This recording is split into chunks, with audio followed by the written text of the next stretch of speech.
Binta Christopher's hands were shaking, but her voice was not. Across the table sat a woman in a cream silk hanbok, her back straight as a blade, her eyes colder than the marble floor beneath them. Two men in black suits stood by the door of the private room, arms folded, faces blank. Between Binta and the woman sat a thick envelope, fat with cash, the kind of money that could change a life in one direction or destroy it in another. "Take it," the woman said. "Go back to Lagos. Forget my son ever existed." Binta did not touch the envelope. "And if I don't?" The woman's lips curved, but it was not a smile. "Then by morning, no fabric shop in Seoul will sell you so much as a button. No landlord will rent to you. No bank will open an account in your name.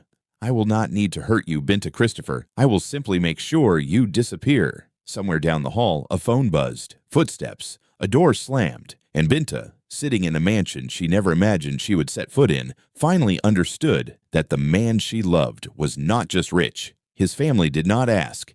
His family took. 3 weeks before that night, Binta's biggest problem was not a furious mother. It was rent. She ran a small boutique tucked into a side street in Itaewon, the kind of shop tourists found by accident and locals found by word of mouth. Ankara prints hung beside hanbok-inspired blazers, Jeal head wraps sat next to silk scarves, and a sign above the register read, "Lagos meets Seoul." In gold letters Binta had painted herself, badly, at 2 in the morning. Her best friend Kemi leaned against the counter, scrolling through her phone, narrating everything out loud the way she always did. Landlord texted again. "I know." He used 3 exclamation marks this time. "I know, Kemi. That's not a good sign. Last month, it was 1 exclamation mark. We are escalating." Binta pressed her palms against the counter and breathed. The shop was beautiful. The shop was also bleeding money, slowly, the way a small wound bleeds until you realize you should have gone to the hospital an hour ago. "What if," Kemi said, "you just marry a rich man? Solve everything.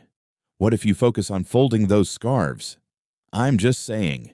You're gorgeous, you're stubborn, you cook like a Lagos auntie, and you can curse in 2 languages. Somebody's mother would kill for a daughter-in-law like you." Binta did not know yet how true and how dangerous that sentence would become. That same morning, across the city, in a glass tower that touched the clouds, Kang Joonho sat at the head of a boardroom table, listening to 12 men argue about numbers he had already memorized. He was 32 years old, the CEO of Kang Group, and famous in every Seoul tabloid for exactly one thing. He did not date. He did not flirt. He did not attend weddings unless legally required. 3 years earlier, a woman he trusted had used their relationship to leak confidential files to a rival company, nearly destroying everything his family built. Since then, his assistant Baek Do-yoon had a standing rule, given by Joonho himself. "Any woman approaches me with a personal question, redirect to HR. Any woman approaches me with a romantic question, redirect to security." Do-yoon thought this was excessive. Do-yoon also valued his job, so he never said so out loud. That evening, Kang Group hosted its annual Charity Gala, the kind of event where rich people wore expensive clothes to feel good about giving away money they would not miss. Joonho hated these events. His mother, Seo Yeonja, loved them. She saw them as auditions, quiet interviews for the next Mrs. Kang, paraded in silk and pearls in front of her son, while she watched from the side, like a director assessing actresses for a role. This year, the gala had a theme: cultural fusion. Someone on the events team, trying to look progressive, had invited a handful of small designers to showcase pieces during the evening. One of them was a young Nigerian woman with a boutique in Itaewon. Binta almost said no. The fee barely covered a new dress form. But exposure, Kemi insisted. Exposure was worth more than money, and for once, Kemi was right. The runway was small, tucked at the side of the ballroom, models walking a short stretch between champagne tables. Binta stood near the curtain adjusting a model's Jeal with shaking fingers, her heart somewhere near her throat. "You'll be fine," Kemi whispered. "Just don't trip anyone important." "That's very specific advice." "I have a feeling." Kemi's feelings were annoyingly almost always correct. Joonho was crossing the ballroom floor when it happened. A waiter turned too fast, a tray of champagne flutes tilted, and Binta, lunging to catch a falling model's head wrap before it hit the ground, collided directly into the one man in the room everyone had spent all night trying to get close to. Champagne soaked through his white shirt. The head wrap landed on his shoulder like a strange, glittering bird, and Binta, horrified, grabbed the nearest napkin and began dabbing at his chest before her brain caught up with her hands. "Oh my God. Omo. I am so sorry, sir. I didn't see you. Please. Let me." "It's fine." "It is not fine. Your shirt is ruined. This is a very expensive event. People are staring. Please stop staring. Nothing to see here." She looked up and stopped talking entirely because the man standing in front of her, champagne dripping from his collar, a Geel head wrap perched absurdly on one shoulder, was not annoyed. He was not even reaching for security. He was simply staring at her like a man who had walked into a wall he did not know was there. Around them, 300 guests had gone quiet enough to hear a pin drop, watching the ICE CEO of Kang Group get baptized in champagne by a stranger in fabric covered in tiny golden suns. Do-yoon appeared at his side instantly, already pulling out his phone to call security, to call a tailor, to call anyone who could fix this before the tabloids did. "Sir, are you Do-yoon?" "Yes, sir." "Who is she?" Do-yoon blinked. In 4 years of working for this man, he had never once been asked that question. "I'll find out, sir." Binta, meanwhile, had already turned to flee toward the curtain, mortification burning up her neck. Kemi waiting with her phone, already filming. "Did you just baptize the richest man in Seoul?" "Kemi, I will throw you off this balcony." "There is no balcony." "I will build one." But behind her, across the ballroom, Joonho was still standing exactly where she left him, ignoring the tailor Do-yoon had summoned, ignoring his mother's pointed stare from across the room, watching the door Binta had disappeared through as if she might walk back out of it. She did not. But 2 days later, a man in a plain coat walked into her boutique, sunglasses indoors, baseball cap pulled low, the worst disguise in the history of disguises. "Welcome," Binta said, not looking up from folding scarves. "Sunglasses are not for sale, but I admire the confidence." The man removed the sunglasses. Binta nearly dropped the scarf. "You. Me. Why are you dressed like that?" "Like what?" "Like a man running from the police." Joonho looked down at his outfit as if seeing it for the first time. "Do-yoon said it would help me blend in." "Do-yoon is fired. He doesn't work for you." "He should still be fired. On principle." It should have been awkward. It was, slightly. But somewhere between her teasing and his stiff, unpracticed attempts at small talk, something eased, the way a held breath finally lets go. He bought a scarf he did not need, in a color he would never wear, simply to have a reason to stay another 10 minutes. "You don't usually do this," Binta said, watching him fumble with his wallet like a man who had not personally paid for anything in years. "Walk into shops. Talk to strangers." "No." "Why me?" He looked up, and for once there was no boardroom mask on his face at all. "I don't know. I just knew I had to see you again." The words landed somewhere in Binta's chest she had not expected to feel anything in for a while. Outside, rain had started, soft against the window, the kind of rain that made small rooms feel smaller and closer. That's a very dangerous thing to say to a woman who just baptized you in champagne. "I've been told I have poor judgment around expensive shirts." "Only around shirts." "We'll see." It became a habit after that. He would arrive in increasingly worse disguises, each one more insulting to the concept of disguise than the last. She would mock him relentlessly, and he would let her, something in him relaxing every time she did, as if her teasing proved she saw a man and not a company. 3 dates in, sitting on plastic stools at a street tteokbokki stand because Binta refused to let him take her anywhere with a dress code, he finally laughed, really laughed, loud enough that the ajumma running the stall glanced over in surprise. "What?" Binta said. "Nothing. I just don't remember the last time I did this." "Ate spicy rice cakes on a dirty stool." Laughed, like this. Without calculating who was watching, Binta nudged his shoulder with hers. "Welcome to my world, Mr. CEO. We have stools and bad lighting and very good food." "Sarange," he said, quiet, almost testing the word in his own mouth, watching her face for the reaction. Binta's chopsticks froze halfway to her mouth. "Did you just—" "I did. You can't just drop that in the middle of fish cakes. Where else would you like me to drop it? Somewhere with better lighting, at least. Some violins. Effort, Joonho."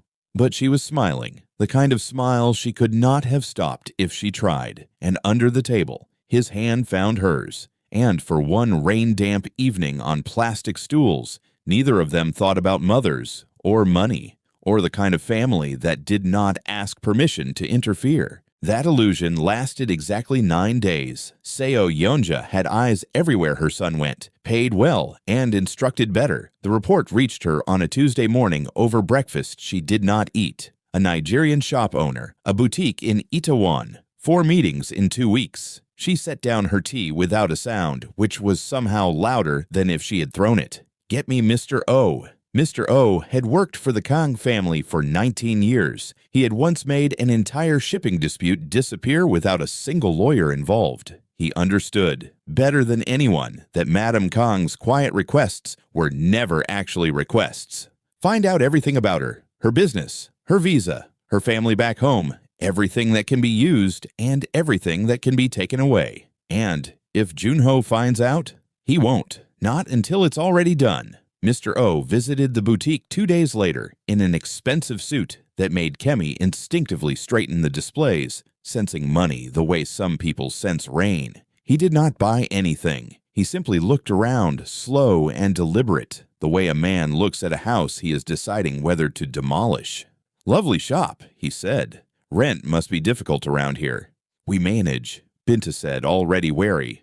"I'm sure. Renewal must be coming up soon, isn't it? Landlords can be unpredictable, especially when certain calls are made." He set a business card on the counter, plain, no name on it, only a phone number. "Madam Kang would like to speak with you.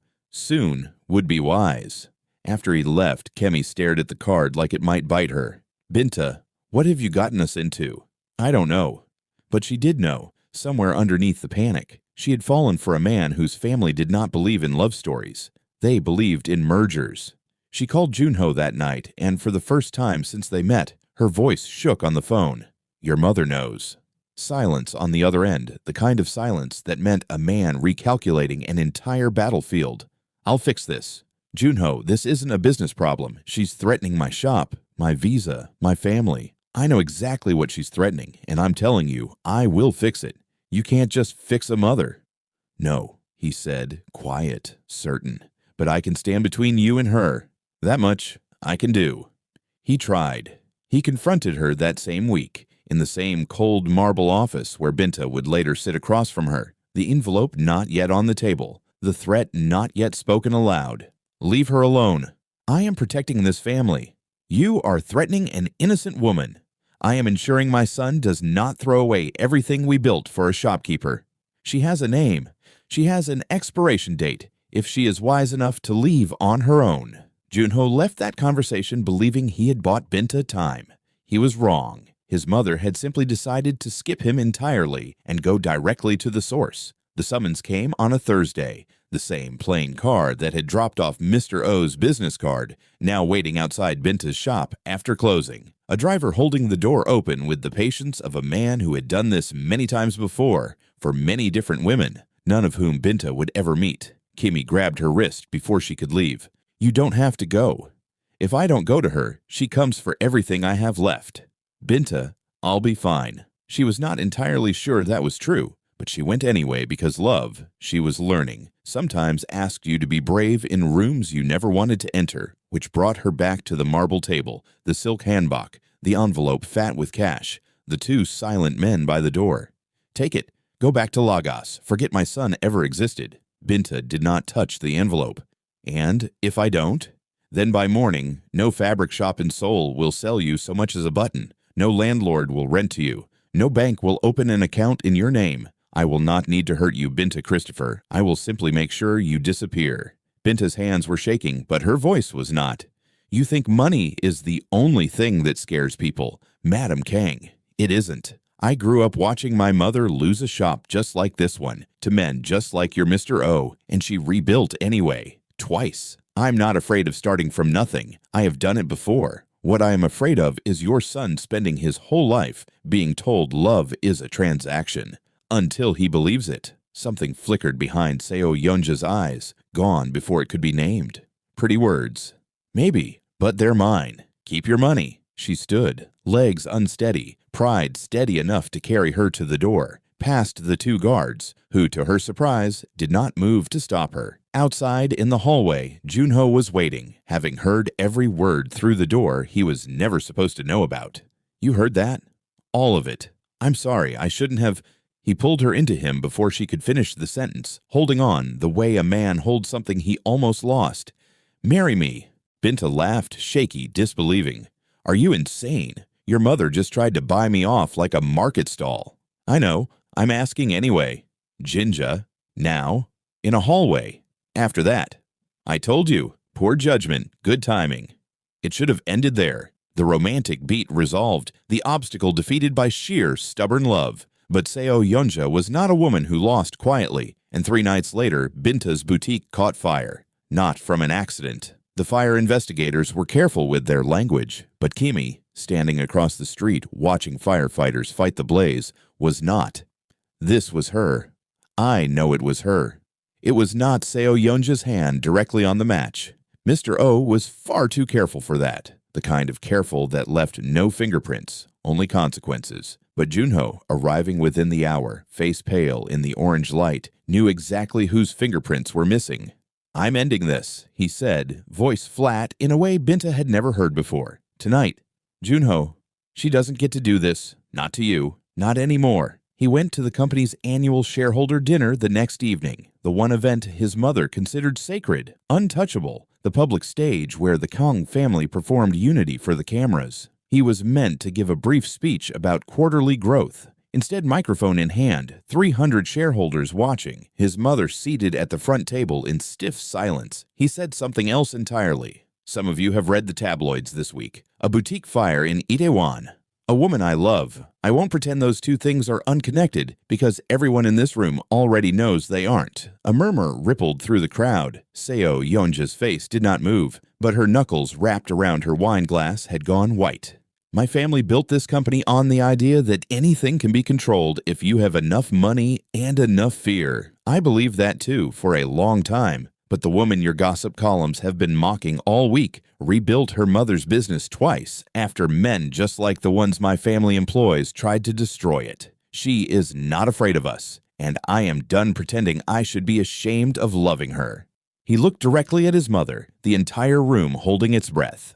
"I will run this company with honesty, or I will not run it at all. That is no longer your decision to make alone." For a long moment, nobody moved. Then, from the back of the room, an elderly board member, the one even Seo Yeonja deferred to, began slowly to clap. Seo Yeonja did not clap, but she also, for the first time in the entire affair, did not argue. She found Binta 2 days later, alone at the half-burned boutique, sorting through salvaged fabric with soot still on her hands. "You could have taken the money." "I didn't want it." "Why?" Binta looked up, exhausted, unguarded. "Because some things aren't for sale, even when everything around you insists they are." Seo Yeonja was quiet for a long moment, looking around the ruined shop, at the bright fabric somehow still vivid under the ash. "I was engaged once," she said finally, "to a man my family did not approve of. They made sure it ended. I told myself for 30 years that they were right to do it, that love like that was a foolish risk." She set an envelope on the counter, the second one Binta had received from her, this one without cash inside, only a single signed check large enough to rebuild the shop twice over, and a card beneath it. "This isn't a bribe," she said. "It's an apology. There's a difference, even if I'm only learning it now." She left without waiting for thanks, the way people do when they are not yet ready to be forgiven, only ready to begin. 6 months later, the boutique reopened, doubled in size, a small plaque by the door reading "Lagos meets Seoul," the gold paint, finally even, finally professional, courtesy of Kemi, who had appointed herself creative director and refused to be paid in anything but free clothes. Joonho stood at the back during the opening, half watching the crowd, half watching Binta laugh with customers in 2 languages at once, the way she always did, the way that had ruined his entire carefully controlled life in the very best way possible. Do-yoon appeared at his side, eating one of the small skewers from the catering table. "Your mother's outside." "I know." "She brought a gift." "I know that too." "She's talking to Kemi." Joonho turned sharply at that, alarm crossing his face for the first time all evening. "That's a problem." "Why?"